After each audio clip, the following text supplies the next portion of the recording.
Are there any questions for Professor French? Just a quick question. Do the type of people who believe strongly in psychic abilities and go to shows from people like Sally Morgan, do they tend to fit a certain profile, do you find?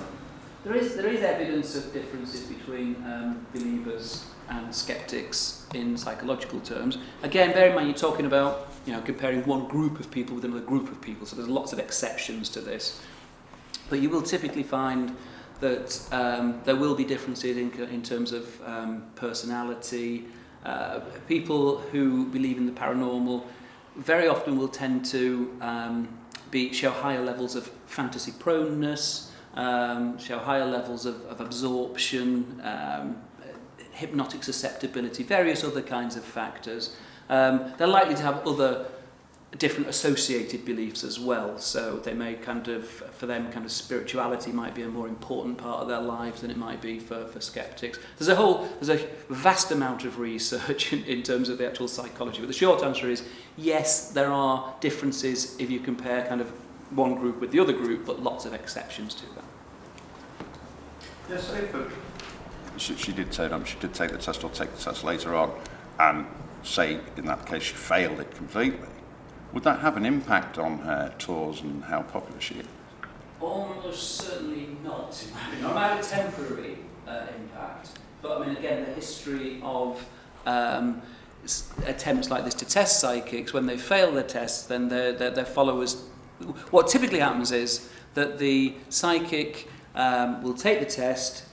If they fail the test, we would all only do the test if she was happy with the test in the first place. And this is something I should have emphasised, that if Sally felt that the particular test we had come up with, despite our best efforts, wasn't one that was best suited to her abilities, the invitation was also come along today and discuss with us how we can design a test that you do feel is a fair test. All we're concerned about is the scientific control aspects. Everything else will bend over backwards to make the conditions optimal for what Sally claims she can do. But on the basis of my past experience of testing psychics, it's always extremely important to get them to agree that the conditions are fair, that it is a fair test, agree in advance, preferably sign a document to that effect, and then do the test. And then typically what you'll find is that once they've failed the test, which to date has always been the outcome, they will then decide that actually it wasn't a fair test after all, and they'll come up with various reasons as to why it wasn't a fair test. In terms of the impact on their followers will typically just buy whatever line they put out. And this has been shown repeatedly over the years that James Randi refers to psychics as unsinkable rubber ducks.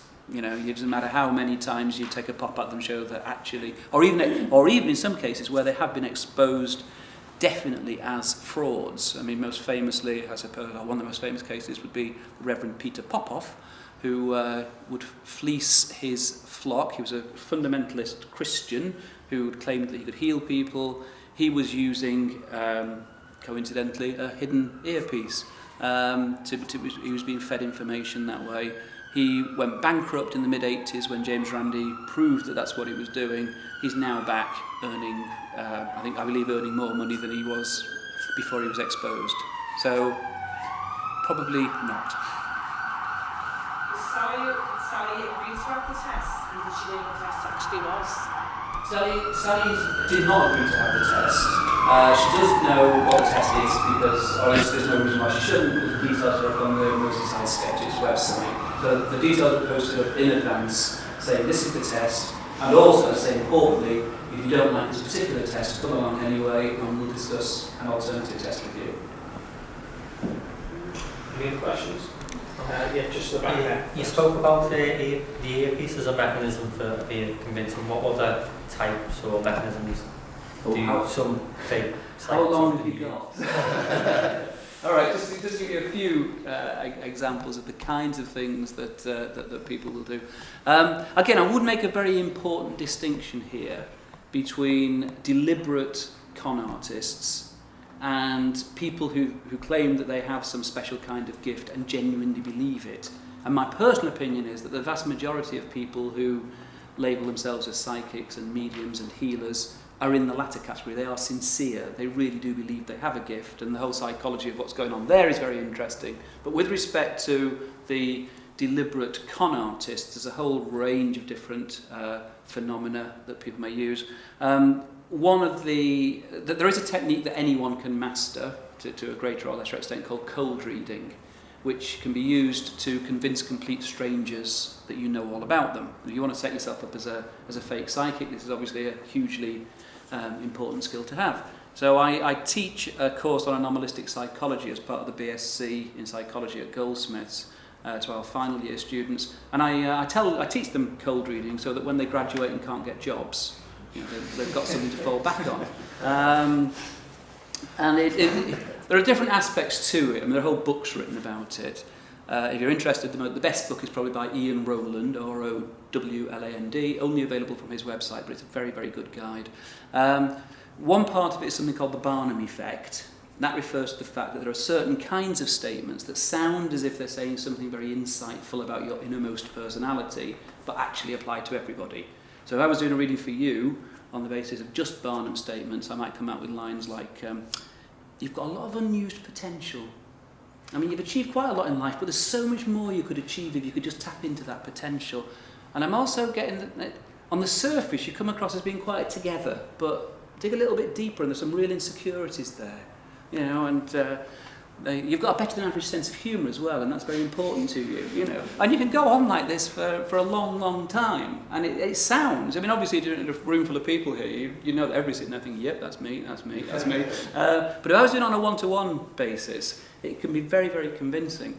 Now, if you're in the situation where you're doing a one-to-one reading, you can use other techniques as well. To some extent, you can pick up on kind of non-verbal cues as to whether you're going along the right lines or not. But I think that tends to be over-exaggerated by some people. I think a lot more of it is about the clever use of language. So I might say, if I said I was doing a reading for you, and I'm claiming to be in touch with the spirit of your dearly departed granddad, I might say, was he a tidy man? And if you say yes, I'll say, yes, I thought it was. Everything had its place, didn't it? If you say no, I'll say, no, he never used to put things away, did he? It sounds as if I'm asking for confirmation of something I already know in the question. In fact, I'm just asking for you to tell me. And then I'll either go off down this route or that route. No, it sounds very crude described like that, but if you actually analyse interactions between psychics and sitters, you'll see that that is very often what's happening. Whether the psychic is deliberately doing it or whether they don't realise that's what they're doing, I suspect the latter. There are lots and lots of techniques as well to convince people that you've got healing powers, ranging from, one of the worst examples is the Filipino psychic surgeons who claimed that they could operate on people and remove tumours without even using surgical instruments. It looked like they were just putting their bare hands inside the body cavity, there's blood, and pick out bits of gut, throw them into a fire. When we're able to analyse what they're actually coming out, it's bits of pig's liver and sheep's blood and what have you. It's not human tissue at all. But they're fleecing these people for lots of money, and as I say, the sickest thing about it is they're leaving them to die. So these really are the scum of the earth, these people. Given that such a vast number of people do have some kind of paranormal or superstitious belief, do you think it would be an interesting area of study to look at the small number of people who don't and why that is? Very, very good question, and yes, indeed, that is something that we've got some kind of ongoing research looking at those kind of. The psychology of skepticism is a really neglected area. Everybody thinks that what needs explaining is belief. And to some extent, yes, it does, but there's also the question of, well, what's so different about these people who don't believe them? And I think there's at least two different subcategories, maybe more, but I think there's probably one subcategory of the kind of really hardline, militant, skeptic who says it's definitely all nonsense. All people who set up as psychics and mediums, they're all con artists. They'll throw them in prison and throw away the key, all that kind of stuff. And then there's, what I like to think is the more moderate scepticism, which is that right, guys? Or are we in the throw them in prison and throw away the key? Hopefully. Where we say, we've got our set of beliefs, but we could be wrong, and we're willing to put it to the test. We're happy to, if it turns out paranormal forces really do exist, well, we'll accept that.